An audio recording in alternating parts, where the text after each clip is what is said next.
I served in Iraq and Afghanistan as an Army flight medic. And I gotta tell you, I didn't experience war from behind a keyboard, a podium, or some secured briefing room. And I saw what IEDs and bombs and bullets can do to the human body. I treated the critically wounded and the sick. I transported the dead and the dying, whether they were coalition forces, civilians, enemy combatants alike. And those of us that were fortunate enough to come home, we didn't come home untouched. We came home carrying the wounds and the ghosts of war. And many veterans of Iraq and Afghanistan remember triggers. That's incoming and outgoing mortar rounds, that's rotor blades, that's the smell of blood, fuel, burned metal, sewage, and smoke. We remember the final sounds and images of our battle buddies. We remember what grief looks like when it's still breathing. We remember the tourniquets, the panic, the tunnel vision, and the silence when the screaming stops. We remember coming home trying to fit into places and with people that had moved on. So I guess in short, we remember the wreckage of war.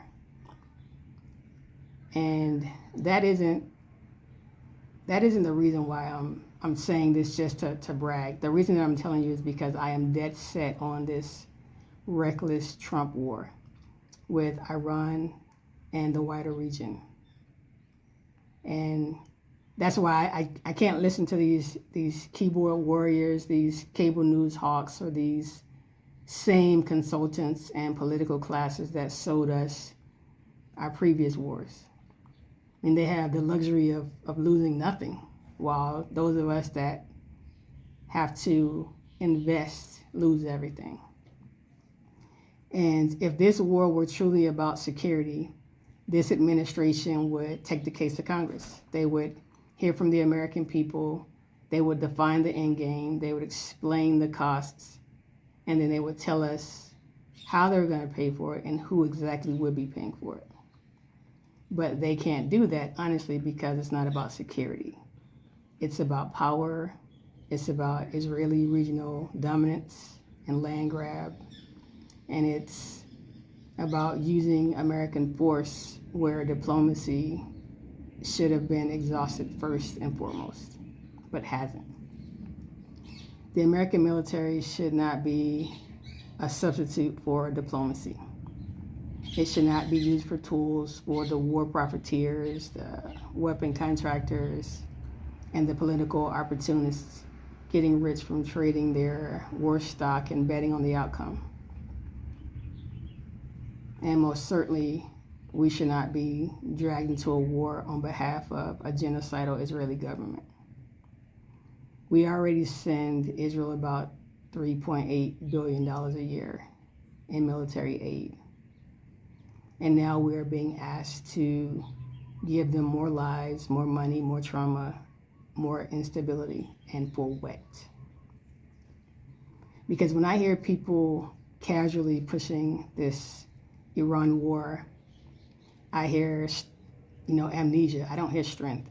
I hear people who have learned nothing from the 20 plus years of fighting in Iraq and Afghanistan. They've learned nothing about the lies, the body bags, the flag draped coffins, the poison water, the displaced families, the ruined cities, and the service members who have came home carrying pieces of the war in our minds and in our bones. And then you have this clown posing as a Secretary of Defense and Pete Hegseth. To me, a serious leader sounds measured, sober, and painfully aware that every sentence and decision can mean more dead troops, more dead civilians, more destroyed cities and families. And professionalism demands restraint and gravity. And of course, he is lacking in both of those areas. Possum Pete is no defender of the truth. He has publicly described this war in language like surgically and overwhelmingly and unapologetically. Even I've heard him toss around the word woke, talking about the U.S. could continue this war with Iran for as long as we need to. And my first thought is, give me a fucking break. I mean, this guy, has been removed from various positions for cause. And now he is sitting atop of should be one of the most premier agencies within our government.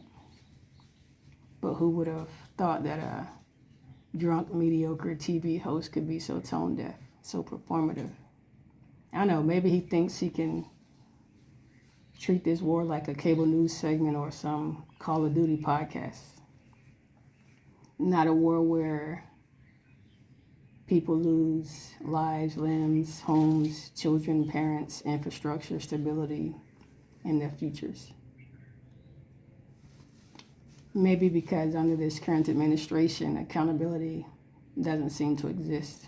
I mean, shit, Trump, was put back in office after a terrible first term, and that includes his poorly managed and deadly COVID response. Or maybe it's because some Americans are fooled by brash men who are loud and speak about war like it's some controlled burn. When truth be told, history has already proven that to be wrong. It's proven it to be wildfires, uncontrollable wildfires. And maybe some of these same people are afraid to look at their reflections of reality. The cost of living, the cost of rent, the cost of food, the cost of just breathing, the utilities. Because maybe for them, their votes can't be faced, and it's just maybe easier to be lulled into hating your fellow countrymen and immigrants. I mean, shit, after all, violence and racism are cornerstones of our foundation. So I guess Pete Hegseth is emboldened. I don't know, what can I tell you? Only thing I can tell you is I served. I saw death and destruction in ways that I never thought possible.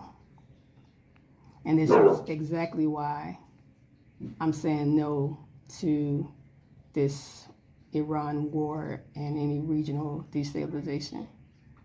No to this reckless blood spillage, the egos, the illusion of empire building. No to men who speak lightly of all the horrors because they never have to put their lives or their kids' lives or their significant other lives in the line of fire. And no to dragging more Americans, Iranians, and regional players into this catastrophe that we already know is costing us at least $1 billion a day, and the untold amount of lives that has been taken away. And to be honest, Donald Trump he's not accustomed to hearing no or even being stopped. That's why he keeps testing and breaking rules and laws and norms. And the people that are around him, that are voting for him, that are encouraging him, are nothing more than enablers. They are not doing it because they are fearful of him or his MAGA crowd. They're doing it because they too are being given the fruits of their spoils. They're not powerless, they are beneficiaries. They are benefiting, seems like, politically, financially, socially, and institutionally. And at some point, us sane non-MAGA Americans, we gotta coalesce together. We gotta stop underreacting to our own destruction. I mean, you can't keep treating daily chaos, corruption, and lies and lawlessness as if it's not even happening, like it's background noise, and everybody just keep talking about the the shows they watched last night or the food that they prepared or award ceremonies or some other foolishness. Because eventually the bill is going to have to be paid. And if we continue to wait, there'll be, in my mind, nothing left to respond to, nothing left to fight for, to fight with. And personally, I'm already there. I'm already overtired. I've been past this administration since the first go around, since actually the elevator. But I guess the question for the American public will be, when is enough enough? When is it that you've seen too much, you've paid too much, to where you will get out in the streets, or at least make your vote more present, make your thoughts and your voices more heard? Because if not, the America as we know it will eventually go away.